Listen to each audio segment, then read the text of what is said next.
আমরা এটা জানি সবাই যে বোর্ড পরীক্ষায় প্রত্যেকটা পার্টে আলাদা আলাদা পাস করতে হয়। এমসিকিউ তো আলাদা পাস, সিকিউ তো আলাদা পাস, এবং হচ্ছে যে প্র্যাকটিক্যাল আলাদা পাস করতে হয়। অনেকে আমরা হচ্ছে যে এমসিকিউ তে পাস করি কিন্তু সিকিউ তে পাস করি না, অথবা সিকিউ তে পাস করি কিন্তু এমসিকিউ থেকে ফেল করি বা কম মার্কস পাই, যার কারণে আমাদের এ প্লাস ছুটে যায় বা অনেকের ফেল চলে আসে।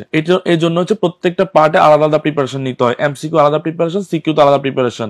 সিকিউ যত বেশি প্র্যাকটিস করবা পরীক্ষা তত বেশি লিখতে পারবা, না হয় পরীক্ষায় তুমি অর্ধেক ম্যাথ করে বাকি অর্ধেক আর মিলাতে পারবা না। এটার একমাত্র কারণ হচ্ছে তোমার প্র্যাকটিসের অভাব। যত বেশি প্র্যাকটিস করবা তত বেশি সৃজনশীল পার্টে নাম্বার বেশি আসবে। তো আমাদের এই বইতে 500+ সৃজনশীল প্রশ্ন দেওয়া হয়েছে, যাতে তুমি প্রত্যেকটা বোর্ডের সৃজনশীল প্রশ্নগুলো সলিউশন করে খুব সাবলীল সহজ ভাষা এখানে দেওয়া হয়েছে, যাতে তুমি সহজে সৃজনশীল প্রশ্নগুলো সলভ করতে পারো। এবং আমরা জানি সৃজনশীলে 50 মার্কসে তোমাকে মিনিমাম 40 পেতে হবে। 40 পাইলে তুমি হচ্ছে যে এ প্লাসের আশা করতে পারো। আমরা ভরসা দিচ্ছি এই বইটা পড়লে তুমি সৃজনশীল পার্টে 50-এ মিনিমাম 40+ মার্কস নিয়ে আসতে পারবা ইনশাল্লাহ।